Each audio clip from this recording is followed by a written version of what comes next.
بہت کم لوگ جانتے ہیں کہ کراچی میں مزار قائد پر موجود وہ قبر جہاں سب فاتحہ خوانی کرتے ہیں وہ دراصل محمد علی جناح کی علامتی قبر ہے۔ تو پھر سوال اٹھتا ہے کہ بانی پاکستان قائد اعظم محمد علی جناح کی اصل قبر کہاں واقع ہے؟ اس سوال کا جواب یہ ہے کہ قائد کے مزار پر موجود قبر جہاں لوگ فاتحہ کے لیے حاضری دیتے ہیں، اس قبر کے عین 25 فٹ نیچے ایک تہخانے میں قائد اعظم کی اصل قبر واقع ہے، جہاں ہر کسی کو جانے کی اجازت نہیں اور اہم ترین شخصیات کی بھی خصوصی اجازت نامے کے بعد ہی اس جگہ تک رسائی ممکن ہوتی ہے۔ سن 1960 میں جب مزار قائد کی تعمیر شروع ہوئی تو یہ فیصلہ ہوا کہ اس مزار کو میلوں دور سے بھی نظر آنا چاہیے، لہٰذا یہ طے ہوا کہ قائد اعظم کی اصل قبر کے عین 25 فٹ اوپر ایک علامتی قبر بنائی جائے گی تاکہ بانی پاکستان کا مزار میلوں دور سے بھی نظر آئے۔ قائد اعظم محمد علی جناح کی وفات کے بعد یہ بات تو طے تھی کہ ان کی تدفین کراچی میں ہوگی، البتہ ان کی قبر کے لیے جگہ کا انتخاب ایک اہم مسئلہ تھا۔ بالآخر محترمہ فاطمہ جناح کے مشورے سے موجودہ جگہ کا انتخاب کیا گیا۔ یہ جگہ اس لحاظ سے منفرد تھی کہ شہر کے عین وسط میں ایک بلند مقام پر واقع تھی اور کراچی شہر کی مرکزی شاہراہ کے کنارے پر تھی۔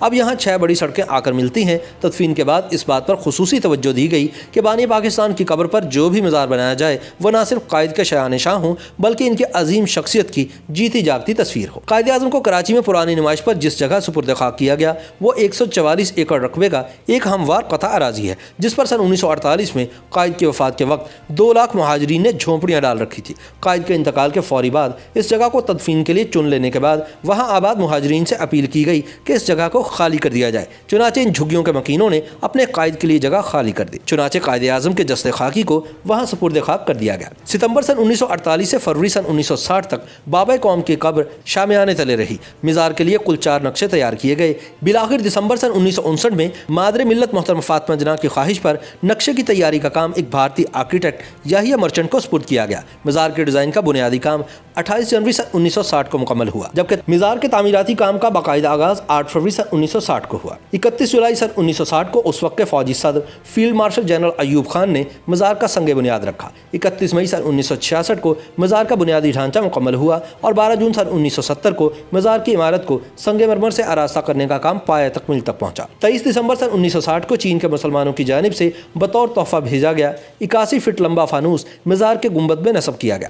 مزار قائد کی تعمیر پر 1 کروڑ 48 لاکھ روپے کی لاگت آئی، جو اس زمانے میں خطیر رقم تھی۔ مزار کا کل رقبہ 116 ایکڑ، مرکزی رقبہ 61 ایکڑ اور اطراف کے 55 ایکڑ پر مشتمل ہے۔ تاہم بہت کم لوگوں کو یہ حقیقت معلوم ہے کہ قائد کی اصل قبر ان کی علامتی قبر سے 25 فٹ نیچے تہخانے میں واقع ہے۔ مزار قائد کے 5 دروازے ہیں، جبکہ مزار کے مشرقی حصے میں ایک کمرے کے اندر 5 قبریں ہیں۔ مزار قائد پر فاتحہ خوانی پر جانے والوں کی اکثریت اس کمرے تک نہیں پہنچ پاتی۔ اس کی وجہ یہ نہیں کہ اس کمرے میں جانے پر اور یہاں موجود قبروں پر فاتحہ خوانی کرنے پر پابندی ہے، بلکہ اس کی بڑی وجہ لوگوں کی ان قبروں کی وہاں موجودگی کے بارے میں لا علمی ہے۔ یہ قبریں معمولی افراد کی نہیں بلکہ قائد کے سیاسی سفر میں شریک رفقائے کار کی ہیں۔ ان میں سب سے پرانی قبر لیاقت علی خان کی ہے، دوسری قبر سردار عبدالرب نشتر، تیسری محترمہ فاطمہ جناح، چوتھی وزیر اعظم محمد نور الامین، جبکہ 5ویں قبر بیگم رانا لیاقت علی خان کی ہے۔ رانا لیاقت علی خان کی قبر کے علاوہ باقی 4 قبور پر کتب بنگالی زبان میں بھی درج ہے۔ مزار قائد کا اپنی منفرد عمارت اور اچھوتا طرز تعمیر کی وجہ سے